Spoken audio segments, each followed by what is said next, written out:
defeat. Duluth Drive. Donald Trump, one of the top risks to global security. That's what some people fear. Here to talk about that is Fareed Zakaria, host of CNN's Fareed Zakaria at GPS. Let's talk about this Economist magazine report. It has an intelligence unit, right? It tracks the top 10 global risks to the world's economy and security. Today, they added to that list Donald Trump being elected U.S. president. And here's why they said that. They said his hostility towards free trade, his alienation of China and Mexico, and his militaristic tendencies toward the Middle East would make his election a disruptive force. Is that a stunning assessment from the man who could be leader of the free world?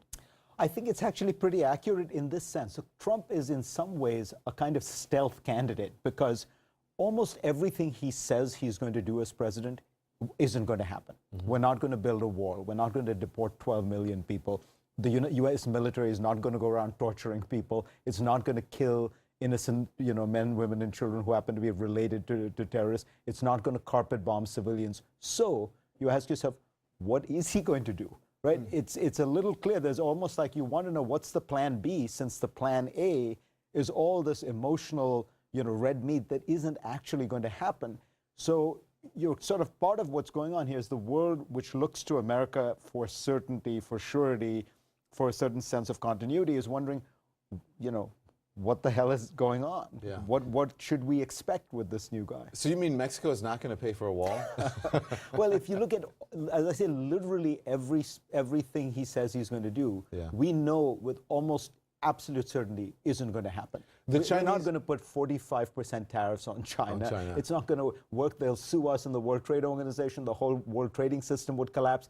And he probably somewhere deep down, Donald Trump probably even knows that. Yeah. The Chinese and the Russians have been speaking out about Donald Trump. Today, the Russians said this ad about Donald Trump released yesterday demonizes Vladimir Putin, and their reaction to it is negative. Trump, though, has spoken positively about Putin in the past, but he has upset the Russians with this ad, apparently. Why is that? Look, the Russians, like everyone else here, I don't think they know what to make of him. So far, actually, Russia is the one country where Trump has gotten very good publicity.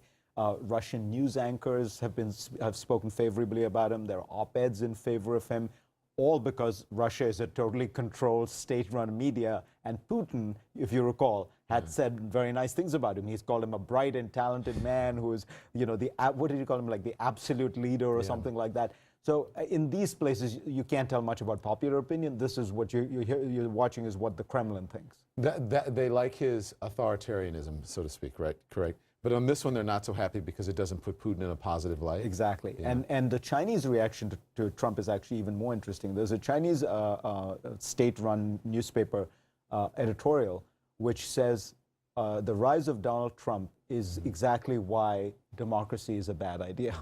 So they're using Trump as the case study for why China doesn't need to become democratic.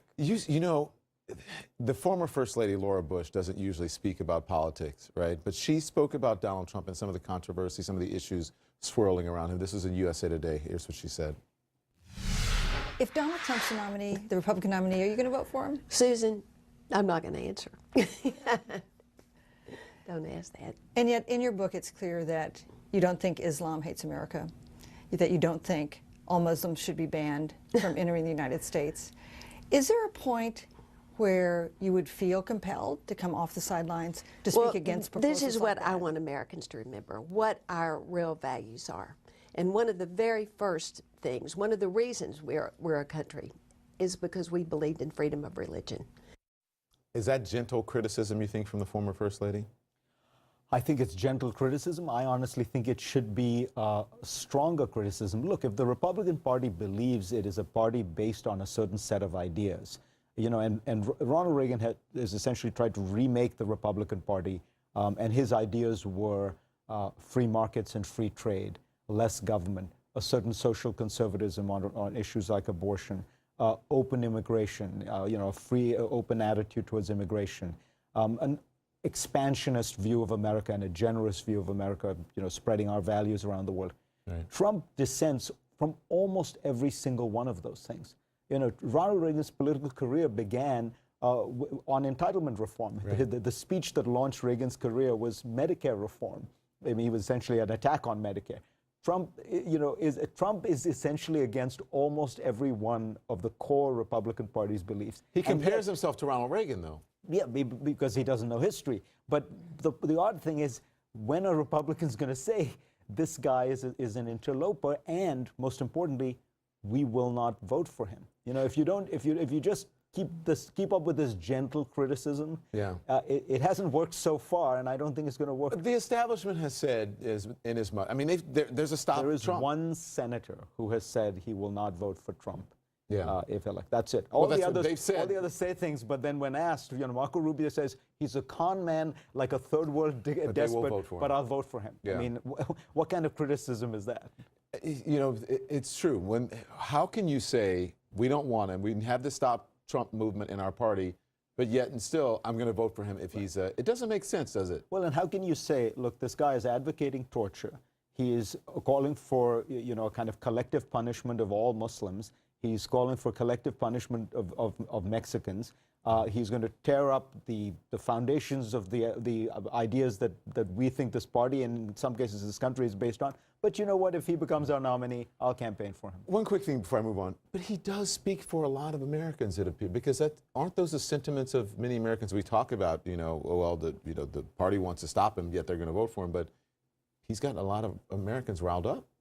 Look, we all have within us fears, anxieties, our darker feelings, and these are uncertain times. The question as a politician is you can choose.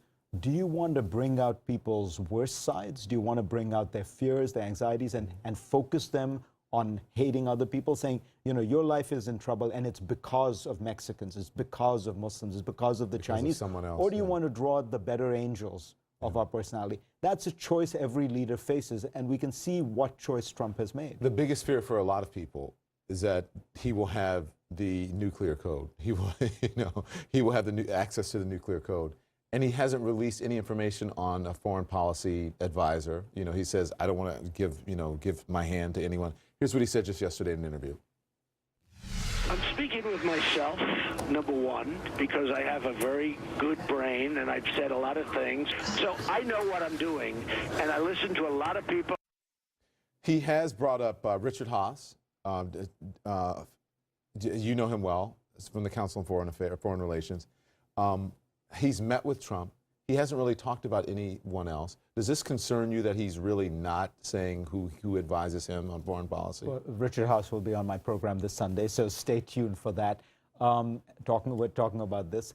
But look, of course it's troubling, because part of what's going on here is Trump is sort of defying the conventions of politics, of having actual policy proposals, having lists of advisors, all of which is done to reassure people that there are plans in place, that he has an idea of what he's going to do. And that's partly to come back to what you were asking in the beginning. A good part of the reason the world is so freaked out by the prospect of Trump is he has produced no plans, no proposals. What little he has is nonsense. I mean, even the plan to ban Muslims, Don, it says we're going to have a ban on Muslims until our politicians figure out what the hell is going on. What kind of a plan is that for a president? How will we determine when we have figured out what's going on? Are people like Richard Haas even saying that they're going to work, they would work with him? I think you're going to have to watch my program on Sunday. I figured you would say that. Thank you, Fareed Zakaria. I appreciate that. Pleasure. When we come right